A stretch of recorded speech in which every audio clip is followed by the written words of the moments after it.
Canary by Cloud9 and 3/4. Chapter 37. The Reunion. Shinzo opened the door. He frowned. "Who's there, Shinzo?" Uraraka called from across the room. Shinzo tore his gaze away from the empty space before him. "No one. I don't see anyone here," he replied, his brow furrowed. "I definitely heard a knock," Jiro muttered to no one in particular. "As did I," Shoji nodded to her. Shinzo shook his head. Maybe all these board games were getting to their heads. Or perhaps someone had decided to do a prank. Knock on the underneath of a table to grab their attentions or something. Maybe it really was a member of Class 1B knocking and then fleeing in fits of giggles. Shinzo sighed and went to close the door again. It had been a long night. He was looking forward to it being over now. But then something stopped the door from closing. Shinzo hesitated. He stepped outside a little.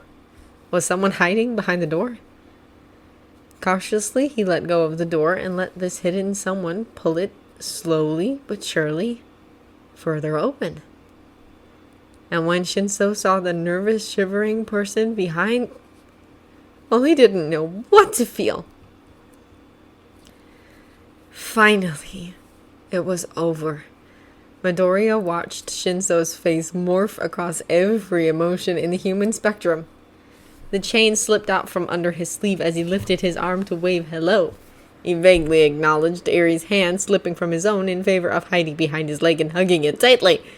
But right now, all he could really focus on was the moment he'd been dreaming of for the past half a month. The reunion. Midoriya's hand hovered there for a moment as Shinzo just stared. His hands were over his mouth. He shook his head and took a few steps back in disbelief. Midoriya had been rather scared at second thought. Was he in the right place? What would they say, even if he was? What would they do? He'd backed away as the door creaked open. His heart was beating far too fast to be healthy as he ducked out of sight, pulling Eri along with him. But when he heard Shinzo's voice, well, he couldn't just stay hidden any longer. He felt the tears welling at his eyes as he lifted his other hand to finally communicate properly with someone. "It's good to see you," was what he signed to his friend. Shinzo?" Someone called from inside the new dorm building. "Is everything okay?" But Shinzo didn't bother answering them.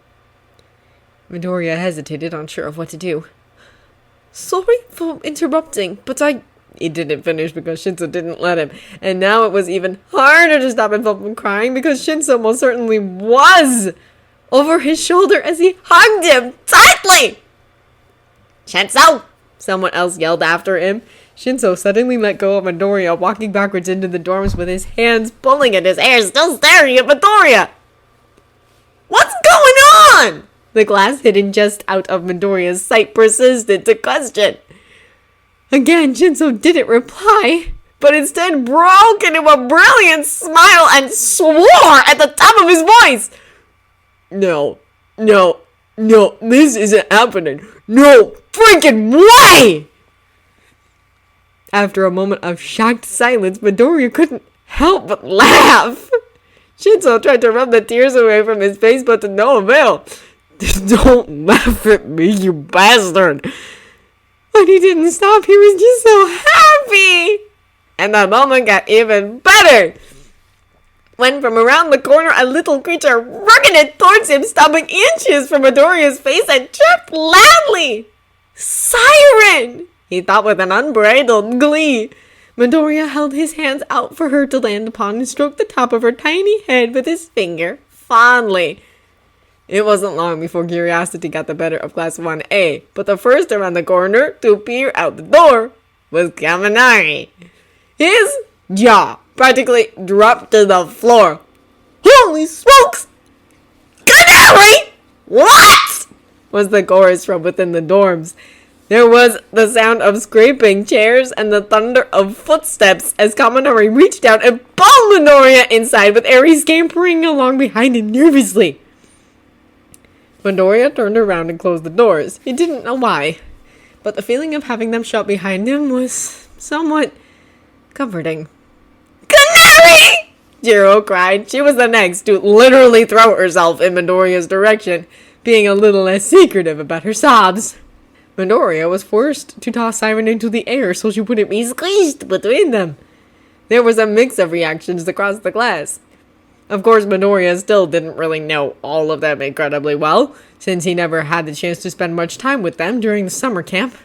But his sudden appearance still seemed to have quite the effect on them. Whilst others hung back, mouths agape, many began to cry. Shinso seemed so distraught that he was now sitting on the floor, his head in his hands. Jiro's mascara had started to run down her face already, but she didn't seem to take any notice. Ida had to hold onto the side of the kitchen counter as he hung his head, also crying. Then there was Uraraka, who had joined in on what was becoming a group hug now, sobbing almost as loudly as Jiro, if that were possible. Then there was Todoroki, who just stood there, too shocked to move.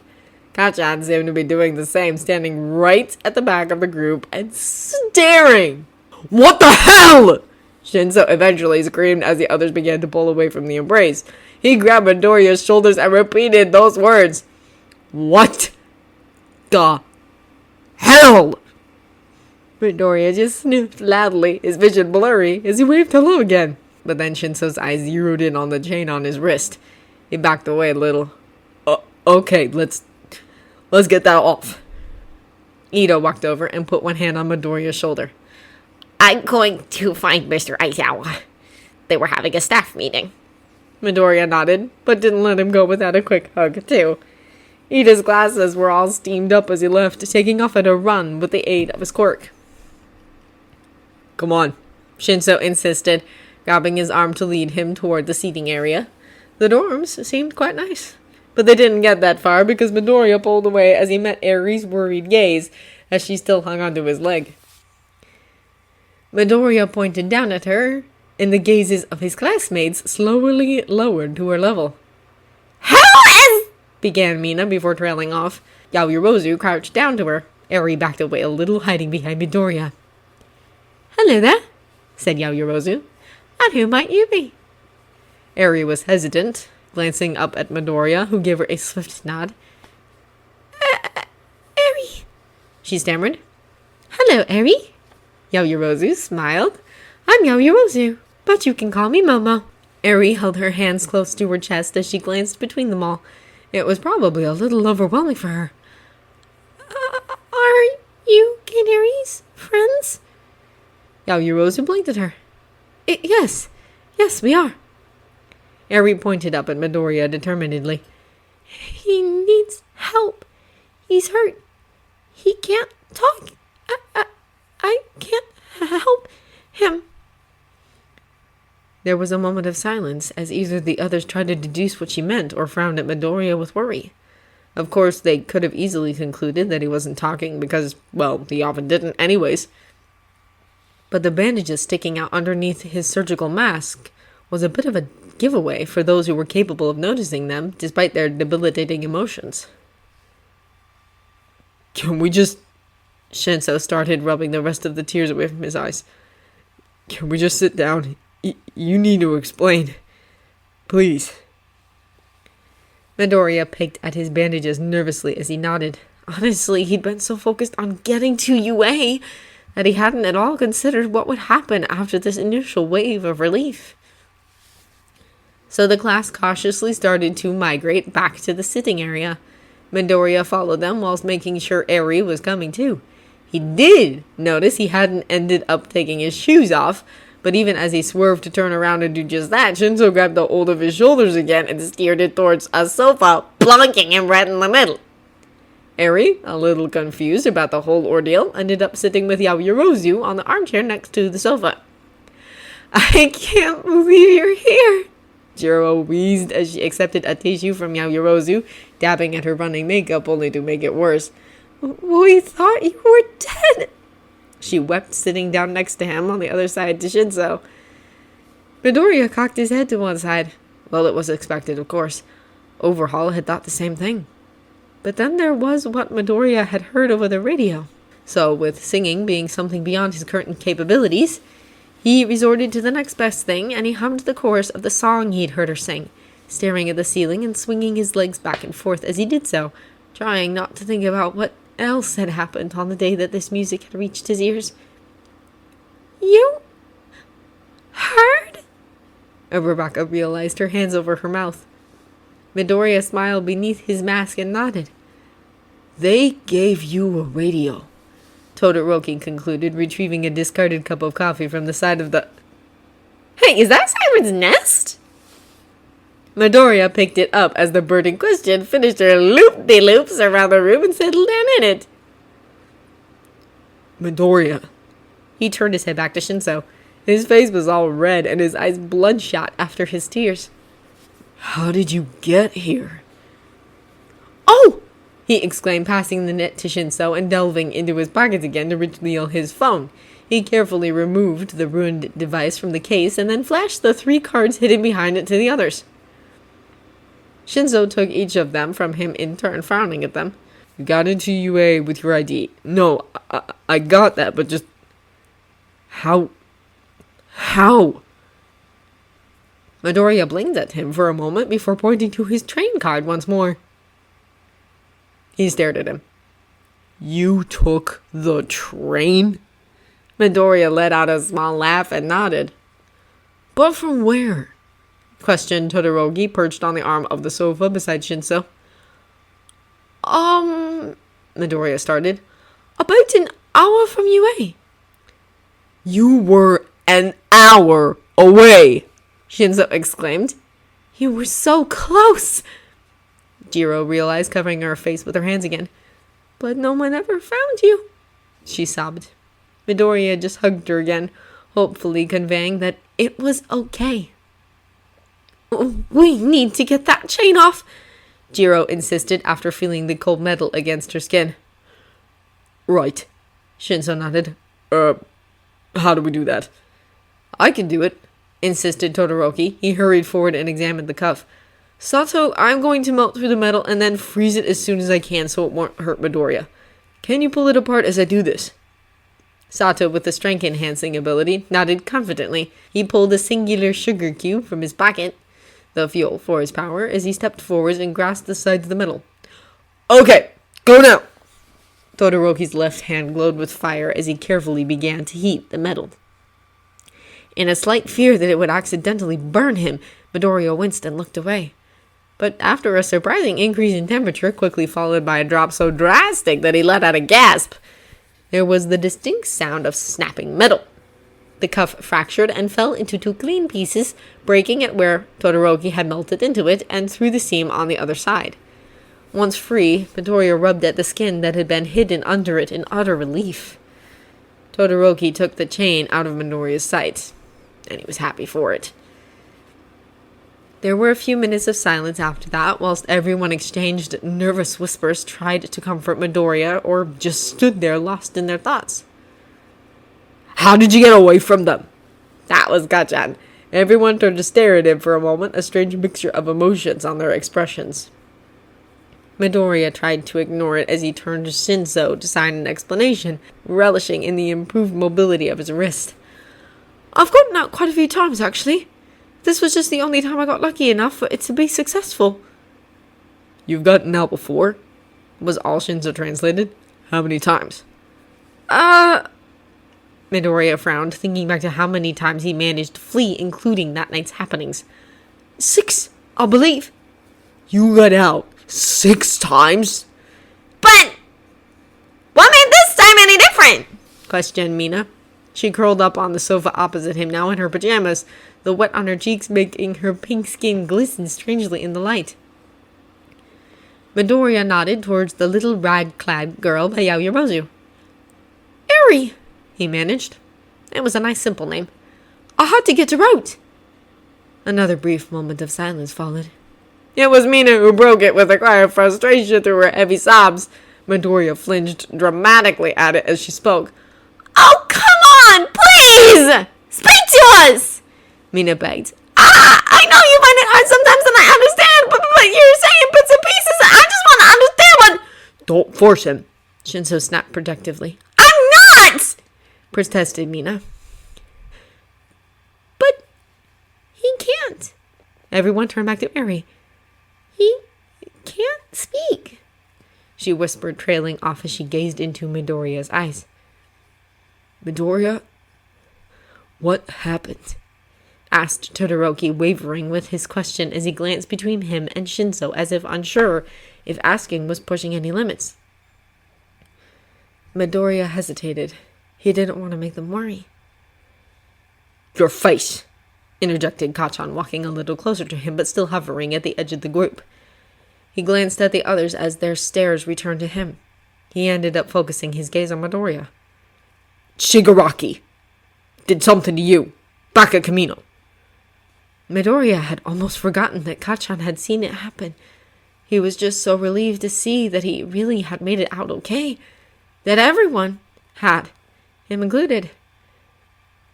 However, there was still one rather major problem. Shinso turned back to him with wide eyes. Can you speak at all? Midoriya did nothing for a moment but stare back at him, a lump rising in his throat. His hand twitched at the thought of reaching up and undoing his bandages to show them all what had really happened, but he couldn't bring himself to do it. Instead, he just lowered his head, staring at his feet. He should have taken his shoes off. He'd draped some mud in with him. In the corner of his eye, he saw Shinso hesitantly reach out to pat him on the shoulder or something, but he decided against it. His hand just hovered there instead. Midoriya didn't even realize he was crying until he saw the tears drip down onto his shoes. It was in that moment that the front door was thrown open again. Midoriya didn't look up. He only heard it, saw when Mr. Aizawa's black boots appeared before him, and he crouched down to look him in the eyes. Midoriya tried not to reach his gaze, simply staring unblinkingly at the floor. The others tried to explain to him in hushed voices what had happened. Midoriya paid little attention. Midoriya, we're going to go up to recovery, girl, Mr. Aizawa insisted after a moment. And we'll see where we go from there. He stood up again, and with more confidence than Shinso, put his hand on Midoriya's shoulder, pulling him to his feet firmly. But before they went any further, Mr. Aizawa sighed and knelt down again, positioning himself so he was right in Midoriya's line of vision. All right there, problem child. It was a trivial question. Of course he wasn't all right. How could he be? He had been so happy to be back, to be out, to be safe. But now it had really dawned on him. Nothing would ever be the same again. Midoriya nodded. Siren flew from her nest that Shinso had moved from his lap at some point and landed on top of Midoriya's head. He smiled, trying to push all these negative thoughts away for just a little longer. Eri hurried over to him, grasping his hand again as Mr. Aizawa led them back towards the door. He opened it, letting the cool night air drift inside. There was a nagging thought in the back of Midoriya's mind. Stay here. Here is safe. Don't go outside. Don't go outside. Shinso, Mr. Aizawa called, and Midoriya blinked, tearing his eyes away from the open door and back to his teacher. You know sign language. Could you come with us for a while? Of course, Shinso replied, seemingly trying to keep the enthusiasm out of his tone as he hurried over to them and pulled on his shoes. Midoriya waved goodbye to the others glumly as he left, and Harry did too. Wait! Uraraka suddenly called. She ran forward, tapping something into her flip phone, which she promptly thrust into Midoriya's free hand. I've taken the passcode off. I know it's not a great phone, but this way you can talk to us. Midoriya smiled and gently tucked the pink device into his hoodie pocket, only to be painfully reminded that the jumper used to belong to whichever villain threw it at him when he got too cold in just a t-shirt and shorts. Honestly, he was rather looking forward to disposing of it. Maybe just straight up burning it. Thank you, he signed, something that Uraraka had come to recognize over the amount of times that he had used the sign for her. And after one last hug, he left them behind again and trudged back down that path all the way to the main UA building. Glancing over his shoulder a few times, he could see them all at the door, silhouetted against the warm light of the dorms, watching him leave as quickly as he'd arrived. They were silent as they walked. Eri was almost jogging to keep up at times. Her little legs were taking far too many strides to just one of Midoriya's, and he was shorter than both Mr. Aizawa and Shinso, who insisted on moving at a rather fast pace towards Recovery Girl's office. Not that Midoriya minded much. Consequently, they arrived rather quickly, and Mr. Aizawa knocked hastily on the door. I told Recovery Girl that she might need to be expecting us, he explained as they heard her footsteps approach the door. But he didn't explain that the problem in 1A was you until we were about halfway there. The door swung open, only to reveal the short stature of yet another kind face that Midoriya was more than happy to see again. "Oh dear," were Recovery Girl's first words to him since the sports festival. "What a pleasant surprise," she continued after an awkward minute of shocked silence between the group. Come in. Midoriya urged Eri to be checked over first, lifting her up onto the bed as Midoriya sat down beside her. "And what would your name be?" questioned Recovery Girl. Midoriya admired her ability to remain so calm. "Eri," she stammered. "How old are you, Eri?" She hesitated, as if unsure. 6. "Oh, a big, strong girl like you must have a quirk already, then." The nurse smiled, reaching out to unravel the bandages on Eri's arms. But Eri flinched and pulled away, shuffling back towards Midoriya. "My quirk is bad," she whimpered. Midoriya blinked at her. He hadn't actually considered why Overall had her captive in the first place, but he was pretty convinced it wasn't because she was his daughter. Could it have been to do with her quirk? Whatever it was? He frowned. Overall had been very protective over Eri when she appeared before Midoriya, but not in a good way. She must have been an integral part of his plans. Midoriya, where did Eri come from? Mr. Aizawa interrogated. Eager to explain, Midoriya turned to Shinso. "Be careful what you translate. I don't want to frighten her." Shinso nodded. "I don't know who Eri is. I only met her today," Midoriya continued. "I had tried to flee but ultimately failed, until she ran into me. She was running from a second group of villains, other than the League. They'd had some clashes whilst I was with them. It didn't end well. I didn't trust them and the League didn't either. There was a fight and Eri was scared. I used the confusion to escape with her." With a frown and another nod, Shinso turned to Mr. Aizawa and Recovery Girl and repeated everything he thought necessary, which was a good majority of it, but as promised, was cautious enough with his wording as to not set Eri off. "We'll have to settle this matter at another time, with the police." Mr. Aizawa sighed. "You too, Midoriya. I have a feeling you have a rather long story to tell." Midoriya gulped and nodded, not feeling too keen to tell it. Recovery Girl turned to Midoriya. "Now then, how are you feeling, young man? Is anything the matter physically?" Midoriya twiddled his thumbs together, avoiding her gaze. "He can't speak," Eri piped up. "He's hurt." "Okay then, dearie. Shall we take a look? It's your mouth, yes?" Midoriya glanced over at Shinso. He wasn't sure if he wanted him to see just yet, but... "You might not want to let Bluebird see this," Midoriya signed. "Blue," he began, but then glanced at Eri, her petite figure and the blue-gray color of her hair. Shinso smiled despite it all. He turned to Mr. Aizawa and whispered Midoriya's request to him. "You like cats, Eri?" Mr. Aizawa said, raising an eyebrow. "Cats?" Eri repeated with a frown. "Come on, let's see some pictures of my cat. His name's Sushi." And so Mr. Aizawa took Eri's hand and led her to the other side of the office, pulling across a pale blue curtain to separate them from the rest of the group. The quiet chatter between him and Eri filled the background. Midoriya sighed and lifted his hands to his face, keeping an eye on Shinso the entire time. He took off his surgical mask and tossed it to one side before picking at the bandages, finally locating an end and slowly but surely undoing them. Recovery Girl took one look and then turned around to locate a torch. Shinso just stared. Midoriya had his eyes closed now, refusing to take in the expression on Shinso's face for a moment longer. He felt weirdly ashamed by it. "Okay, Midoriya," Recovery Girl continued. "This looks surprisingly clean. Not infected at all. That's good to see. Does it hurt much when you move your mouth? It did from time to time, but Midoriya just shrugged. Well, I wouldn't worry too much about it. Recovery Girl sighed, turning off her torch now that she had done examining the darkened corners of his closed mouth. It is fortunately something that can be fixed after surgery, and you will be able to speak again without any problem. Midoriya shook his head, tears brimming in his eyes. He pointed back at his mouth and opened it slowly. Frowning, Recovery Girl turned her torch back on and peered inside. Ah! Was all she said initially.